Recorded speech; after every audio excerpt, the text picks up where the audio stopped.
EPS की 78 लाख पेंशनभोगी के लिए बहुत ही बड़ी खुशखबरी। ईपीएस पेंशन बढ़ोतरी की हकीकत आज इस वीडियो में आपको बताएंगे कि पेंशन की बढ़ोतरी को लेकर जो सीबीटी की बैठक से जानकारी आ रही है उसके बारे में बात करेंगे विस्तार से कि वाकई में ईपीएस के पेंशनधारकों को पेंशन 2500 से 7500 तक मिलेगी क्या, और साथ में डीए और मेडिकल की सुविधा को लेकर भी क्या अपडेट है उनके बारे में बात करेंगे, जो कि सभी ईपीएस के पेंशनभोगी है उनके लिए अपडेट बहुत ही महत्वपूर्ण है। एक नहीं, आपकी पेंशन से जुड़े 4 महत्वपूर्ण अपडेट हैं, उसके बारे में इस वीडियो में बात करेंगे कि किन पेंशनधारकों को नई बढ़ी हुई पेंशन मिलेगी और नई पेंशन उनको क्या ऑटोमेटिक मिल जाएगी उनके बैंक अकाउंट में या फिर उनको कोई फॉर्म भरना होगा, उसके बारे में अपडेट है वो भी बात करेंगे इस वीडियो में। और ईपीएस की पेंशन क्या 3 चरणों में बढ़ेगी, और क्या आप सभी को पेंशन कब मिलेगी और किन पेंशन धारकों को कितनी पेंशन मिलेगी, पेंशन से जुड़ी क्या शर्तें रहेंगी, क्या वाकई सीबीटी की बैठक से जुड़ी हकीकत क्या है वो भी जानेंगे। तो ईपीएस से जुड़े 4 बहुत ही बड़े महत्वपूर्ण अपडेट हैं। क्या दीपावली से पहले वाकई पेंशन धारकों की पेंशन बढ़ी तो उन्हें क्या मिलेगी, ईपीएफओ का उन्हें तोहफा, क्या ईपीएस के पेंशन धारकों को दीपावली से पहले पेंशन की बढ़ोतरी का गिफ्ट या फिर उन्हें पेंशन बढ़ोतरी की सौगात मिलेगी, तो उससे जुड़ी अपडेट है उनके बारे में बात करेंगे। ईपीएफओ बोर्ड पेंशन बढ़ोतरी का प्रस्ताव और एनएसएस से जुड़ी छोटी से बड़ी जानकारी आज इस वीडियो में आपको अपडेट देखने को मिलेगी। तो आप भी पेंशनभोगी हैं, आपके परिवार में कोई ईपीएस का पेंशन धारक हैं तो वीडियो उनके साथ शेयर करें। आप सब हैं तो वीडियो ध्यान से देखें। सबसे पहले बात करेंगे ईपीएस पेंशन की बढ़ोतरी को लेकर सबसे महत्वपूर्ण अपडेट, जो कि ईपीएस पेंशन की बढ़ोतरी को लेकर आ रही है। क्या वाकई ईपीएस के पेंशनधारकों की पेंशन 3 चरणों में बढ़ेगी 3 दिन बाद, इस तरह की भी बहुत बड़ी अपडेट आ रही हैं। इसके बारे में विस्तार से आपको सच्चाई बताएंगे कि वाकई हकीकत क्या है ईपीएस के पेंशनधारकों की पेंशन की बढ़ोतरी को लेकर, और सीबीटी की बैठक से आखिरी अपडेट क्या है उसके बारे में बात करेंगे, जिसको लेकर पेंशनभोगी पेंशन की बढ़ोतरी के प्रस्ताव को लेकर पिछले कई समय से इंतजार कर रहे हैं कि उनका इंतजार फाइनली खत्म कब होगा। तो ईपीएफओ बोर्ड से जुड़ी भी अपडेट हैं और पेंशन के प्रस्ताव से जुड़ी भी महत्वपूर्ण अपडेट हैं, और साथ ही 7500 की मिनिमम पेंशन के साथ में डीए और मेडिकल की मांग है उसको लेकर सबसे महत्वपूर्ण आपके लिए अपडेट होने वाली है। इन सभी अपडेटों को विस्तार से एक एक करके जानते हैं, वीडियो ध्यान से देखें। तो सबसे पहला 3 आपकी दिन बाद यहाँ पर पेंशन बढ़ेगी क्या वाकई में, तो क्या इसको लेकर अपडेट है। तो 3 चरणों में किस प्रकार से आपकी पेंशन बढ़ेगी उसको लेकर यहाँ पर अपडेट मिली है, इसकी आगे सच्चाई दिखाएंगे। सबसे पहले अपडेट को जानते हैं। तो यहाँ पर 35 लाख ईपीएस पेंशनर्स को 2500 की पेंशन के साथ में डीए और मेडिकल मिल सकता है, और 25 लाख पेंशनर्स को 7500 प्लस डीए का पेंशन मिल सकता है और मेडिकल भी, और 10 लाख पेंशनर्स है उनको 6000 प्लस डीए का भी पेंशन मिल सकता है। तो वाकई में ये जो जानकारी आ रही है जो कि मीडिया रिपोर्ट के अनुसार है, तो ऐसे में सरकार से अभी पेंशन को लेकर जो सीबीटी की बैठक है वो होने वाली है। अभी इस बैठक के बाद आखिरी साफ तस्वीर होगी कि पेंशन की बढ़ोतरी कितनी होती है। 2500 की 7500 की जो पेंशन की पुरानी मांग है पेंशनर्स की 7500 प्लस डीए और मेडिकल की, तो उसको लेकर भी अंतिम फैसला सीबीटी की बैठक से ही होने वाला है। और फिलहाल अभी पेंशन को 3 चरणों में बढ़ाए जाने को लेकर आधिकारिक अपडेट नहीं मिली है। और आपके लिए अगली बड़ी अपडेट है कि केंद्र सरकार ने साल 2025 में ईपीएस पेंशन योजना के तहत कुछ बहुत बड़े महत्वपूर्ण अपडेट भी किए हैं। उनमें से सबसे महत्वपूर्ण अपडेट और पेंशनर्स की मांग रहेगी जो कि पेंशन की बढ़ोतरी, जिसको लेकर जो सीबीटी की बैठक होने जा रही है उस बैठक से जुड़ी जानकारी आ रही कि न्यूनतम पेंशन की राशि को बैठक में 7500 प्रतिमाह तक भी चर्चा की जाएगी लागू करने को लेकर।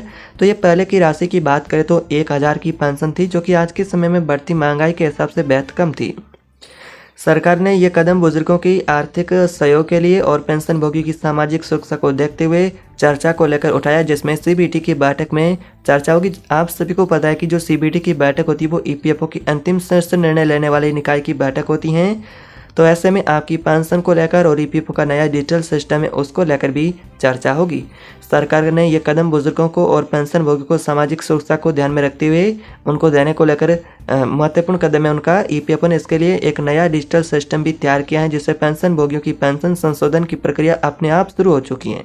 उन्हें बढ़ी हुई पेंशन स्वाति उनके बैंक खाते में मिलने लगेगी, जो कि पात्र पेंशनभोगी होंगे उनको। इसके अलावा जो लोग अभी तक अपनी पेंशन लाभ को सक्रिय नहीं कर पाए हैं उनके लिए ऑनलाइन आवेदन की सुविधा भी देखने को मिल सकती है।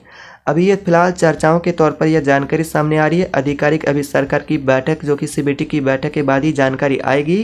तो यह जानकारी मीडिया रिपोर्ट के अनुसार बताई जा रही है, जिसमें इस तरह के अपडेट हैं कि आपकी पेंशन बढ़ सकती है, संभावनाओं से जुड़ी जानकारी है। तो ये फैसला करीब यहाँ पर मंजूर होता है तो ईपीएस के 78 लाख लाभार्थी पेंशन भोगी हैं, उन सभी को इसका लाभ होने वाला है इस बदलाव का। अब हर महीने 7,500 तक पेंशन अगर उन्हें मिलेगी तो अपनी ज़रूरतों को सही समय पर पूरा कर पाएंगे।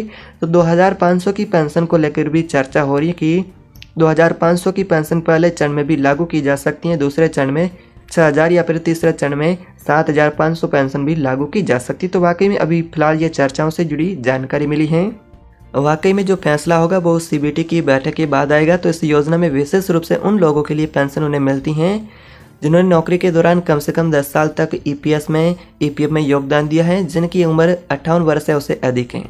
अगर किसी ने जल्दी सेवानिवृत्ति ली है तो यानी 50 या फिर 57 साल की उम्र में, तो उन्हें पेंशन थोड़ी कम दर पर मिलेगी। जबकि किसी कर्मचारी की मृत्यु हो जाती है तो उसके परिवार या फिर पत्नी परिवार को फैमिली पेंशन भी दी जाती हैं। सरकार का मानना है कि यह कदम न सिर्फ बुजुर्गों की आर्थिक स्वतंत्रता बढ़ाएगा बल्कि उन्हें सम्मानजनक जीवन जीने में भी मदद करेगा। अब कोई वरिष्ठ नागरिक सिर्फ 1,000 पर निर्भर नहीं रहेगा बल्कि उन्हें एक सुरक्षित और सामाजिक राहत भी उन्हें मिलेगी। यानी कि 20 से 25 साल का समय हो चुका है। इसकी शुरुआत 1995 में हुई थी, जिसका उद्देश्य था कि रिटायर्ड कर्मचारियों को आजीविका यहाँ पर चलाने के लिए रिटायरमेंट के बाद एक आर्थिक सहायता देना। लेकिन वर्षों तक ये योजना सुधार की प्रतीक्षा में पड़ी रही। यानी कि जो पेंशन भोगी पिछले 10-11 सालों से यही मांग करते आ रहे हैं कि उनकी पेंशन बढ़ाई जाए। 1,000 की पेंशन आज के दौर में इतनी कम थी कि इसे दवाई, बिजली बिल, किराया तक का यहाँ पर जो चुकाना बहुत मुश्किल होता था। देश भर के लगभग सभी बुजुर्ग है वो सरकार से यही मांग कर रहे हैं कि उनकी पेंशन बढ़ाई जाए। पेंशन की बढ़ोतरी को लेकर उन्होंने कई बार प्रदर्शन भी किया था, कई बार सरकार से प्रस्ताव को लेकर भी मांग की थी, कई बार प्रस्ताव सरकार को श्रम मंत्रालय को भी सौंपे गए थे, जबकि राहत नहीं मिली थी। लेकिन इस बार की ये सीबीटी की बैठक आपके लिए बहुत महत्वपूर्ण है। अब ईपीएफओ ने भी सिस्टम को पूरी तरह से डिजिटल बना दिया है। यानी अब आवेदन करना या फिर अपडेट करवाने के लिए आपको किसी भी दफ्तर की लाइनों में नहीं लगना होगा और इस प्रोसेस को और भी इस बैठक में तेज किए जाने को लेकर चर्चा होगी। अगर आप भी पेंशन भोगी है, पेंशन के लाभार्थी हैं, तो घर बैठे ऑनलाइन भी आवेदन कर सकते हैं, जो कि ईपीएफओ के पोर्टल के माध्यम से।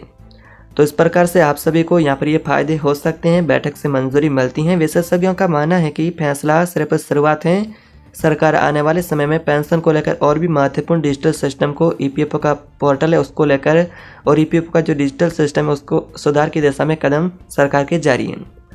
इसके अलावा सरकार ईपीएफओ को पूरी तरह से मोबाइल आधारित प्रणाली में बदलने की दिशा में काम कर रही है, जहां पेंशन ट्रैकिंग, अपडेट, सत्यापन सब कुछ मोबाइल ऐप से संभव हो। इस बदलाव से न केवल बुजुर्गों का जीवन सरल बनेगा बल्कि पेंशन सिस्टम में और पारदर्शिता और जवाबदेही भी बढ़ेगी। तो सरकार का यह कदम उनके लिए बहुत महत्वपूर्ण है। लेकिन फिलहाल अभी सीबीटी की बैठक के बाद आखिरी पेंशन को लेकर साफ तस्वीर आएगी सामने कि 2,500 की पेंशन लागू होती हैं या फिर 7,500 की पेंशन उसकी पुरानी मांग।